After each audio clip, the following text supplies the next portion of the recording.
Hello everyone, আমি পাখি। আমার নতুন একটা ব্লগে সবাইকে অনেক অনেক ওয়েলকাম। আশা করি সবাই ভালো আছেন, সুস্থ আছেন। আমিও অনেক অনেক ভালো আছি। আজ দিনটা ছিল বুধবার, জামাই ষষ্ঠী। কিছুদিন ধরে বাবার শরীরটা খারাপ থাকার কারণে বাবা বাজারঘাটে খুব একটা বেশি বেরোয় না। তাই মা বললো আমাকে আর বড়মশাইকে বাজারঘাটগুলো ষষ্ঠীর জন্য করে নিয়ে আসতে। ষষ্ঠীর দিন বাজারে কেমন ভিড় থাকে সেটা সবারই জানা। তাই দুজন ভোর ভোর বেরিয়ে গিয়েও দেখছি সুইট কর্নারে গিয়েছিলাম গোবরডাঙ্গা। ওখানে মিষ্টিটা আমাদের সবারই খুব পছন্দের। ওখানে ভীষণ ভিড় ছিল অতটা সকালে, তখন 6:30 মতো বাজে। নেবো ভেবেছিলাম মাছ, মাংস আর কিছু সবজি নেওয়ার ছিল শুধু। তাই মিষ্টি নিয়ে সবজির বাজারে চলে গেলাম। গোবরডাঙ্গা বাজারে সকালবেলা সবজির হাট অনেক জমজমাট থাকে। এটা যেহেতু পাইকারি হাট, দামটাও অনেক কম থাকে। আর আমরা ম্যাক্সিমাম টাইমে ওখান থেকেই বাজার করি সকালবেলা। মানে অনেক চাষি সবজি নিয়ে আসে, তো সবজিগুলো বেশ ফ্রেশ পাওয়া যায়। এই জন্য নিয়েছিলাম ডাঁটা, কুমড়ো, পটল, আরও কী সব নিয়েছিলাম মনে করতে পারছি না। তারপর চিকেন নিয়ে চলে গেলাম সোজা মাছ বাজারে। মাছ বাজারে গিয়ে দেখছি মাছ বাজারে মাছের মেলা বসেছে। শুধু কি আর মাছের মেলা, মনে হচ্ছে মাটনেরও মেলা বসেছে। এই দেখো কাণ্ড। এরপর মাটন নিয়ে সোজা বাড়ি চলে এলাম।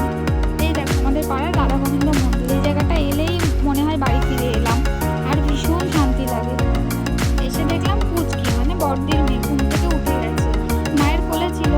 তারপর ওর আঙ্কেলের বাইকে একটু চড়ালো, তারপরে আঙ্কেল কোলে নিয়েই খেলা করছে। এই হলো মহারানী। এই সবে আমরা বাজার কমপ্লিট করে এসে দেখছি উনি ঘুম থেকে উঠলেন। এই যে প্রীতম পড়াশোনা করছে, অঙ্ক করছিল বোধহয়।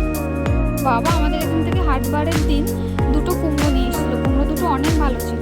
এবার আমরাও আজকে সকালবেলা একটা কুমড়ো নিয়ে এসেছি। তাই বাবা বলছিল ওই দিনের কুমড়ো দুটো ভালো ছিল বেশি, আজকে কুমড়োটা ভালো হবে না। তাই কেটে দেখা হচ্ছিল, বড়দি কেটে দেখছিল। এবার আমি এসেই মাছ মাংস পরিষ্কার করতে বসে পড়লাম। মাছ মাংস পরিষ্কার করে ধুতে অনেকটা সময় লেগে যায় জন্য দিদি ওইদিকে কেটে নিচ্ছিল 5 রকম ভাজা করার জন্য সবজি। এর মধ্যে জায়বু চলে আসে। জায়বু নিয়ে এসেছিল কোল্ড ড্রিঙ্কস, দই আর লেডিকেনি। লেডিকেনিটা অনেক ভালো খেতে ছিল।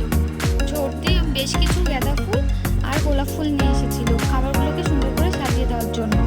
রান্নাবান্না মাই সব করে দিয়েছিল, আর ছোটদি আর বড়দি গুছিয়ে দিচ্ছিল সুন্দর করে। এটা ছিল 5 রকমের ভাজা, তারপর ছিল পটলের একটা তরকারি, মুড়িঘণ্ট, ডাল, মাছের ঝোল।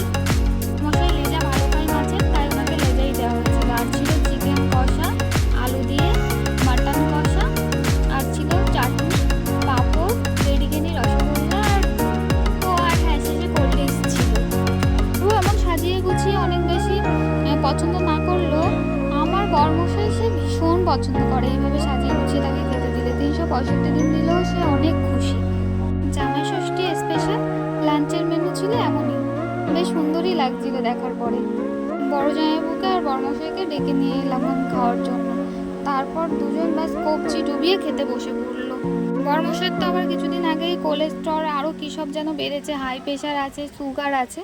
তো সে অনেক কিছুই বাদ দিয়ে দিয়ে পাশে সরিয়ে রাখছিল আর খাচ্ছিল।